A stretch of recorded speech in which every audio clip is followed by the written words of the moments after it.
ओम नमो भगवते वासुदेवाय। भारतवर्ष में एक प्रतापी और दानी राजा राज्य करता था। वह नित्य गरीबों और ब्राह्मणों की सहायता करता था। यह बात उसकी रानी को अच्छी नहीं लगती थी। वह ना ही गरीबों को दान देती, ना ही भगवान का पूजन करती और राजा को भी दान देने से मना किया करती थी।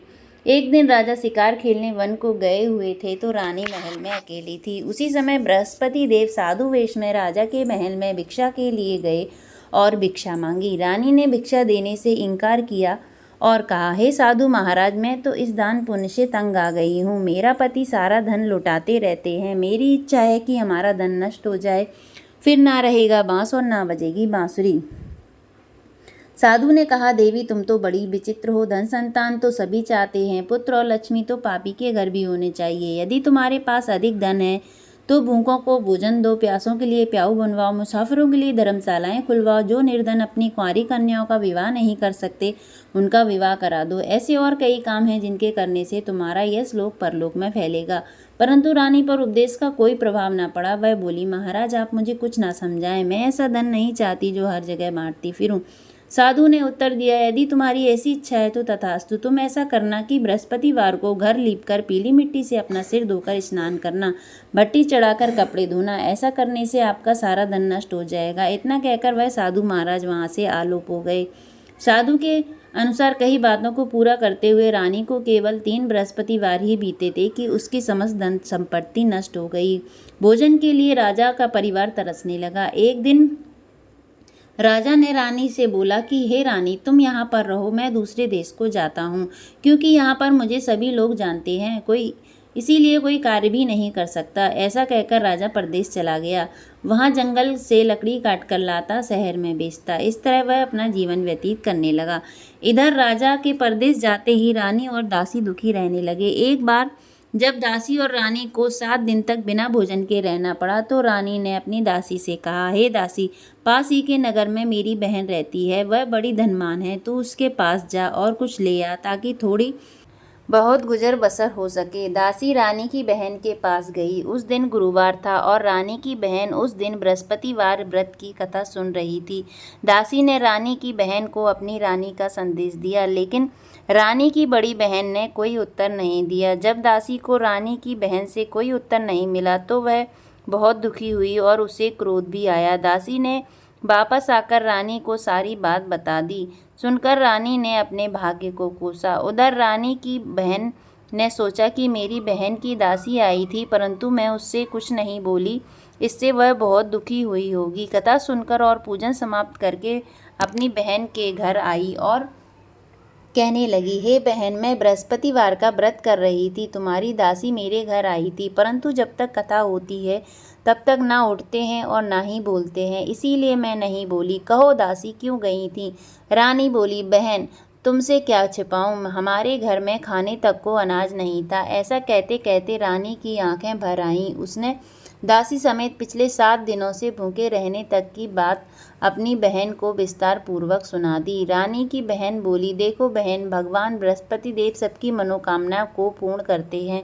देखो शायद तुम्हारे घर में कहीं अनाज रखा हो। पहले तो रानी को विश्वास नहीं हुआ, पर बहन के आग्रह करने पर उसने अपनी दासी को अंदर भेजा तो सचमुच अनाज से भरा एक घड़ा मिला। उसे देखकर दासी को बड़ी हैरानी हुई। दासी रानी से कहने लगी, हे रानी, जब हमको भोजन नहीं मिलता तो हम व्रत ही तो करते हैं, इसीलिए क्यों ना इनसे व्रत और कथा की पूजा विधि पूछ ली जाए ताकि हम भी व्रत कर सकें। तब रानी ने अपनी बहन से बृहस्पतिवार व्रत के बारे में पूछा। उसकी बहन ने बताया, बृहस्पतिवार के व्रत में चने की दाल और मुनक्का, विष्णु भगवान को केले की जड़ में पूजन करें तथा दीपक जलाएं, व्रत कथा सुनें और पीले भोजन करें, इससे बृहस्पति देव प्रसन्न होते हैं। व्रत और पूजन विधि बताकर रानी की बहन अपने घर को लौट गई। 7 दिन बाद जब गुरुवार आया तो रानी और दासी ने व्रत रखा। गुड़साल से जाकर चना और गुड़ ले आईं, फिर उससे केले की जड़ तथा विष्णु भगवान का पूजन किया। अब पीला भोजन कहाँ से आए, इस बात को लेकर दोनों बहुत दुखी थे। चूँकि उन्होंने व्रत रखा था इसीलिए बृहस्पति देव उनसे प्रसन्न थे, इसीलिए वे एक साधारण व्यक्ति का रूप धारण कर 2 थालों में सुंदर पीला भोजन दासी को दे गए। भोजन पाकर दासी प्रसन्न हुई और फिर रानी के साथ मिलकर भोजन ग्रहण किया। उसके बाद वे सभी गुरुवार को व्रत और पूजन करने लगीं। बृहस्पति भगवान की कृपा से उनके पास फिर से धन संपत्ति आ गई, परंतु रानी फिर से पहले की तरह आलस्य करने लगी। तब दासी बोली, देखो रानी, तुम पहले भी इस प्रकार आलस्य करती थी, तुम्हें धन रखने में कष्ट होता था, इस कारण सभी धन नष्ट हो गया, और अब जब भगवान बृहस्पति देव की कृपा से धन मिला है तो तुम्हें फिर आलस्य होता है। रानी को समझाते हुए दासी कहने लगी कि बड़ी मुसीबतों के बाद हमने यह धन पाया है, इसीलिए हमें दान पुण्य करना चाहिए, भूखे मनुष्यों को भोजन कराना चाहिए और धन को शुभ कार्यों में खर्च करना चाहिए, जिससे तुम्हारे कुल का यश बढ़ेगा, स्वर्ग की प्राप्ति होगी और पितृ प्रसन्न होंगे। दासी की बात मानकर रानी अपना धन शुभ कार्यों में खर्च करने लगी, जिससे पूरे नगर में उसका यश फैलने लगा। एक दिन राजा दुखी होकर जंगल में एक पेड़ के नीचे आसन जमाकर बैठ गया। वह अपनी दशा को याद करके व्याकुल होने लगा। बृहस्पतिवार का दिन था। एकाएक उसने देखा कि निर्जन वन में एक साधु प्रकट हुए। वह साधु वेश में स्वयं बृहस्पति देवता थे। लकड़हारे के सामने आकर बोले, हे लकड़हारे, इस सुनसान जंगल में तू चिंता मग्न क्यों बैठा है? लकड़हारे ने दोनों हाथ जोड़कर प्रणाम किया और उत्तर दिया, महात्मा जी, आप सब कुछ जानते हैं, मैं क्या कहूँ। यह कहकर रोने लगा और साधु को आत्मकथा सुनाई। महात्मा जी ने कहा, तुम्हारी स्त्री ने बृहस्पति के दिन बृहस्पति भगवान का निरादर किया है, जिसके कारण रुष्ट होकर उन्होंने तुम्हारी यह दशा कर दी है। अब तुम चिंता को दूर करके मेरे कहने पर चलो तो तुम्हारे सब कष्ट दूर हो जाएंगे और भगवान पहले से भी अधिक संपत्ति देंगे। तुम बृहस्पति के दिन कथा किया करो, 2 पैसे के चने मुनक्का मंगवाकर उसका प्रसाद बनाओ, शुद्ध जल से लोटे में शक्कर मिलाकर अमृत तैयार करो। कथा के पश्चात अपने सारे परिवार और सुनने वाले प्रेमियों में अमृत व प्रसाद बांटकर आप भी ग्रहण करो। ऐसा करने से भगवान तुम्हारी सब मनोकामनाएं पूरी करेंगे। साधु के ऐसे वचन सुनकर लकड़हारा बोला, हे प्रभु, मुझे लकड़ी बेचकर इतना पैसा नहीं मिलता जिससे भोजन करने के उपरांत कुछ बचा सकूं। मैंने रात्रि में अपनी स्त्री को व्याकुल देखा है, मेरे पास कुछ भी नहीं है जिससे उसकी खबर मंगा सकूं। साधु ने कहा, हे लकड़हारे, तुम किसी बात की चिंता मत करो। बृहस्पति के दिन तुम रोजाना की तरह लकड़ियां लेकर शहर को जाओ। तुमको रोज से दुगना धन प्राप्त होगा, जिससे तुम भली भांति भोजन कर लोगे तथा बृहस्पति देव की पूजा का सामान भी आ जाएगा। इतना कहकर साधु अंतर्ध्यान हो गए। धीरे धीरे समय व्यतीत होने पर फिर वही बृहस्पतिवार का दिन आया। लकड़हारा जंगल से लकड़ी काटकर किसी शहर में बेचने गया। उसे उस दिन और दिन से अधिक पैसा मिला। राजा ने चना गुड़ आदि लाकर गुरुवार का व्रत किया। उस दिन से उसके सभी क्लेश दूर हुए, परंतु जब दोबारा गुरुवार का दिन आया तो बृहस्पतिवार का व्रत करना भूल गया। इस कारण बृहस्पति भगवान नाराज हो गए। उस दिन उस नगर के राजा ने विशाल यज्ञ का आयोजन किया तथा शहर में यह घोषणा करा दी कि कोई भी मनुष्य अपने घर में भोजन ना बनावे, न आग जलावे, समस्त जनता मेरे यहाँ भोजन करने आवे। इस आज्ञा को जो न मानेगा उसे फांसी की सजा दी जाएगी। इस तरह की घोषणा संपूर्ण नगर में करवा दी गई। राजा की आज्ञा अनुसार शहर के सभी लोग भोजन करने गए, लेकिन लकड़हारा कुछ देर से पहुंचा, इसीलिए राजा उसको अपने साथ घर लिवा ले गए और ले जाकर भोजन करा रहे थे तो रानी की दृष्टि उस खूंटी पर पड़ी जिस पर उसका हार लटका हुआ था। वह वहां पर दिखाई ना दिया। रानी ने निश्चय किया कि मेरा हार इस मनुष्य ने चुरा लिया है। उसी समय सिपाहियों को बुलाकर उसको कारागार में डलवा दिया। जब लकड़हारा कारागार में पड़ गया और बहुत दुखी होकर विचार करने लगा कि न जाने कौन से पूर्व जन्म के कर्म से मुझे यह दुख प्राप्त हुआ है, और उसी साधु को याद करने लगा जो कि जंगल में मिला था। उसी समय तत्काल बृहस्पति देव साधु के वेश में प्रकट हुए और उसकी दशा को देखकर कहने लगे, अरे मूर्ख, तूने बृहस्पति देव की कथा नहीं करी, इस कारण तुझे दुख प्राप्त हुआ है। अब चिंता मत कर, बृहस्पतिवार के दिन कारागार के दरवाजे पर 4 पैसे पड़े मिलेंगे, उनसे तू बृहस्पति देव की पूजा करना, तेरे सभी कष्ट दूर हो जाएंगे। बृहस्पति के दिन उसे 4 पैसे मिले। लकड़हारे ने कथा कही। उसी रात्रि को बृहस्पति देव ने उस नगर के राजा को स्वप्न में कहा, हे राजा, तुमने जिस आदमी को कारागार में बंद कर दिया है वह निर्दोष है, वह राजा है, उसे छोड़ देना। रानी का हार उसी खूंटी पर लटका है। अगर तू ऐसा नहीं करेगा तो मैं तेरे राज्य को नष्ट कर दूंगा। इस तरह रात्रि के स्वप्न को देखकर राजा प्रातः काल उठा और खूंटी पर हार देखकर लकड़हारे को बुलाकर क्षमा मांगी तथा लकड़हारे को योग्य सुंदर वस्त्र आभूषण देकर विदा किया। बृहस्पति देव की आज्ञा अनुसार लकड़हारा अपने नगर को चल दिया। राजा जब अपने नगर के निकट पहुंचा तो उसे बड़ा आश्चर्य हुआ। नगर में पहले से अधिक बाग, तालाब, कुएं तथा बहुत सी मंदिर, धर्मशालाएं आदि बन गई हैं। राजा ने पूछा कि यह किसका बाग और धर्मशालाएं हैं। तब नगर के सब लोग कहने लगे, यह सब रानी और बांदी के हैं। तो राजा को आश्चर्य हुआ और गुस्सा भी आया। जब रानी ने यह खबर सुनी कि राजा आ रहे हैं तो उन्होंने बांदी से कहा कि हे दासी, देख राजा हमको कितनी बुरी हालत में छोड़ गए थे। हमारी ऐसी हालत देखकर वह लौट ना जाए, इसीलिए तू दरवाजे पर खड़ी हो जा। आज्ञा अनुसार दासी दरवाजे पर खड़ी हो गई।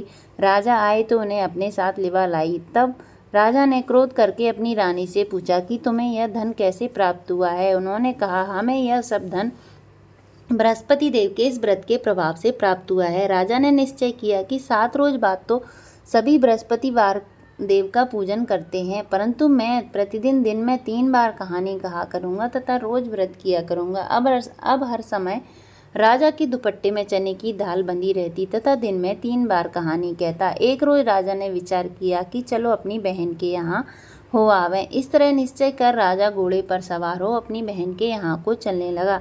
मार्ग में उसने देखा कि कुछ आदमी एक मुर्दे को लिए जा रहे हैं। उन्हें रोककर राजा कहने लगा, अरे भाइयों, मेरी बृहस्पतिवार की कथा सुन लो।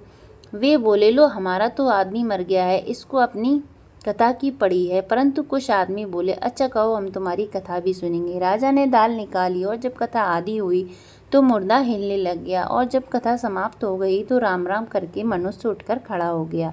आगे मार्ग में उसे एक किसान खेत में हल चलाता मिला। राजा ने उसे देख और उससे बोला, अरे भैया, तुम मेरी बृहस्पतिवार की कथा सुन लो। किसान बोला, जब तक मैं तेरी कथा सुनूंगा तब तक 4 अरियां जोत लूंगा। जा अपनी कथा किसी और को सुनाना। इस तरह राजा आगे चलने लगा। राजा के हटते ही बैल पछाड़ खाकर गिर गए और किसान के पेट में बड़ी जोर से दर्द होने लगा। उस समय उसकी माँ रोटी लेकर आई। उसने जब यह देखा तो अपने पुत्र से सब हाल पूछा और बेटे ने सभी हाल कह दिया। तो बुढ़िया दौड़ी दौड़ी उस घुड़सवार के पास गई और उससे बोली कि मैं तेरी कथा सुनूंगी, तू अपनी कथा मेरे खेत पर चलकर ही कहना। राजा ने बुढ़िया के खेत पर जाकर कथा कही, जिसके सुनते ही वह बैल उठ खड़े हुए तथा किसान के पेट का दर्द भी बंद हो गया। राजा अपनी बहन के घर पहुंचा। बहन ने भाई की खूब मेहमानी की। दूसरे रोज राजा प्रातःकाल जगा तो वह देखने लगा कि सब लोग भोजन कर रहे हैं। राजा ने अपनी बहन से कहा, ऐसा कोई मनुष्य है जिसने भोजन न किया हो? मेरी बृहस्पतिवार की कथा सुन ले। बहन बोली, हे भैया, यह देश ऐसा ही है। पहले यहाँ लोग भोजन करते हैं, बाद में अन्य काम करते हैं। अगर कोई पड़ोस में हो तो देख आऊँ। वह ऐसा कहकर देखने चली गई, परंतु उसे ऐसा कोई व्यक्ति नहीं मिला जिसने भोजन ना किया हो। अतः वह एक कुमार के घर गई जिसका लड़का बीमार था। उसे मालूम हुआ कि उनके यहाँ 3 रोज से किसी ने भोजन नहीं किया है। रानी ने अपने भाई की कथा सुनने के लिए कुम्हार से कहा। वह तैयार हो गया। राजा ने जाकर बृहस्पतिवार की कथा कही, जिसको सुनकर उसका लड़का ठीक हो गया।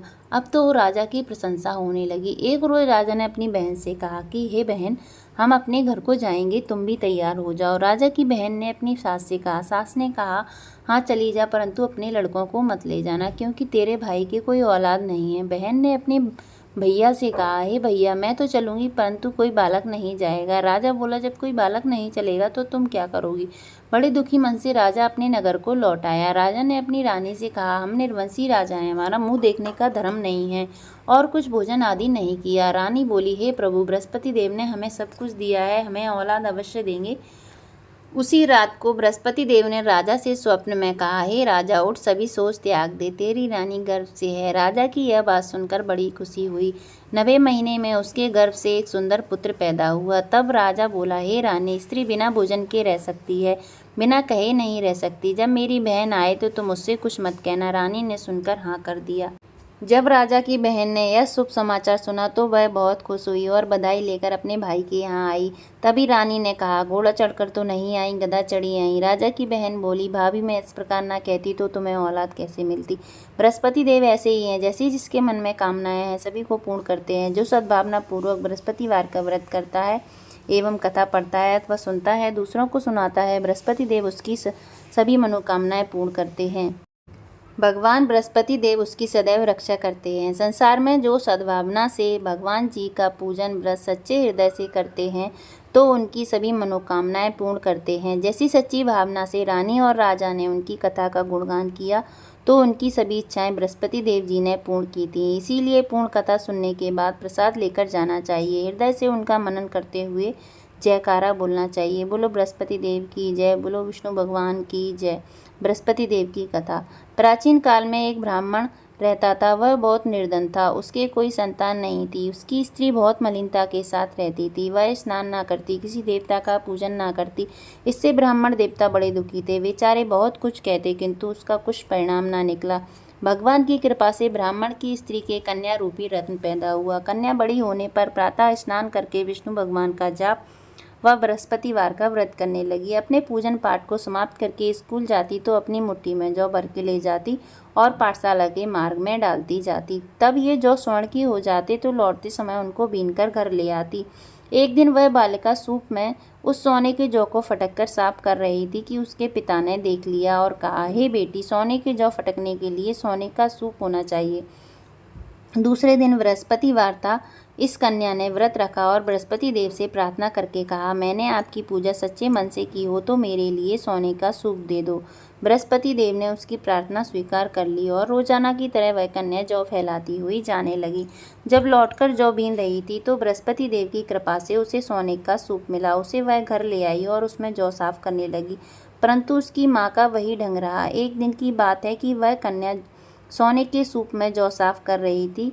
उस समय उस शहर का राजपुत्र वहां होकर निकला। उस कन्या के रूप और कार्य को देखकर मोहित हो गया और अपने घर आकर भोजन तथा जल त्याग कर उदास होकर लेट गया। राजा को जब इस बात का पता लगा तो अपने प्रधानमंत्री के साथ उसके पास गए और बोले, हे बेटा, तुम्हें किस बात का कष्ट है? किसी ने अपमान किया अथवा और कारण हो सो कहो, मैं वही कार्य करूँगा जिससे तुम्हें प्रसन्नता हो।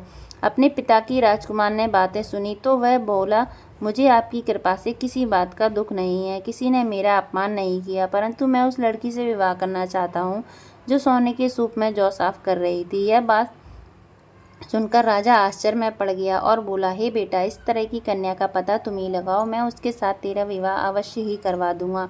राजकुमार ने उस लड़की के घर का पता बतलाया। तब मंत्री उस लड़की के घर गए और ब्राह्मण देवता को सभी हाल बतलाया। ब्राह्मण देवता राजकुमार के साथ अपनी कन्या का विवाह करने के लिए तैयार हो गए। विधि विधान के अनुसार ब्राह्मण की कन्या का विवाह राजकुमार के साथ हो गया। कन्या के घर से जाते ही पहले की भांति उस ब्राह्मण देवता के घर में गरीबी का निवास हो गया। अब भोजन के लिए भी अन्न बड़ी मुश्किल से मिलता था। एक दिन दुखी होकर ब्राह्मण देवता अपनी पुत्री के पास गए। बेटी ने पिता की दुखी अवस्था को देखा और अपनी माँ का हाल पूछा। तब ब्राह्मण ने सभी हाल कहा। कन्या ने बहुत सा धन देकर अपने पिता को विदा कर दिया। इस तरह ब्राह्मण का कुछ समय सुखपूर्वक व्यतीत हुआ। कुछ दिन बाद फिर वही हाल हो गया। ब्राह्मण फिर अपनी कन्या के यहाँ गया और बोला और सारा हाल कहा तो लड़की बोली, हे पिताजी, आप माता जी को यहाँ लिवा लाओ, मैं उसे विधि बता दूंगी जिससे गरीबी दूर हो जाए। ब्राह्मण देवता अपनी स्त्री को साथ लेकर पहुँचे तो वह अपनी माँ को समझाने लगी, हे माँ, तुम प्रातः काल प्रथम स्नान आदि करके विष्णु भगवान का पूजन करो तो सब दरिद्रता दूर हो जाएगी। परंतु उसकी माँ ने एक भी बात नहीं मानी और प्रातः काल उठकर अपनी पुत्री के बच्चों के जूठन को खा लिया। इससे उसकी पुत्री को भी बहुत गुस्सा आया और एक रात को कोठरी में से सभी सामान निकाल दिया और अपनी माँ को उसमें बंद कर दिया। प्रातःकाल उसे निकाला और स्नान आदि करा के पाठ करवाया तो उसकी माँ की बुद्धि ठीक हो गई और फिर प्रत्येक बृहस्पतिवार को व्रत रखने लगी। इस व्रत के प्रभाव से उसके माँ बाप बहुत ही धनवान और पुत्रवान हो गए और बृहस्पति जी के प्रभाव से इस लोक के सुख भोग कर स्वर्ग को प्राप्त हुए। बोलो बृहस्पति देव की जय, बोलो विष्णु भगवान की जय। आरती। ओम जय बृहस्पति देवा, ओम जय बृहस्पति देवा, छिन छिन भोग लगाऊं कदली फल मेवा। ओम जय बृहस्पति देवा, तुम पूर्ण परमात्मा, तुम अंतर्यामी, स्वामी तुम अंतर्यामी, जगत पिता जगदीश्वर तुम सबके स्वामी। ओम जय बृहस्पति देवा, चरणामृत निज निर्मल सब पातक हरता, स्वामी सब पातक हरता, सकल मनोरथ दायक, कृपा करो भरता। ओम जय बृहस्पति देवा, तन मन धन अर्पण करे, जो कोई शरण पड़े। स्वामी जो जन शरण पड़े, प्रभु पेर कट तब हो करे, आ करे द्वारे खड़े। ओम जय बृहस्पति देवा, दीन दयाल दयानिधि, भक्तन हितकारी। स्वामी भक्तन हितकारी, पाप दोष सब हरता, भव बंधन हारी। ओम जय बृहस्पति देवा, सकल मनोरथ दायक, सब संशय तारो। स्वामी सब संशय तारो, विषय विकार मिटाओ, संतन सुखकारी। ओम जय बृहस्पति देवा, जो कोई आरती तेरी प्रेम सहित गावे। स्वामी प्रेम सहित गावे, ज्येष्ठानंद बंद सो सो, निश्चय फल पावे। ओम जय बृहस्पति देवा। सब बोलो विष्णु भगवान की जय, बोलो बृहस्पति देव की जय। अगर आपको आज की कथा पसंद आई हो तो वीडियो को लाइक एंड चैनल को सब्सक्राइब जरूर करें। धन्यवाद।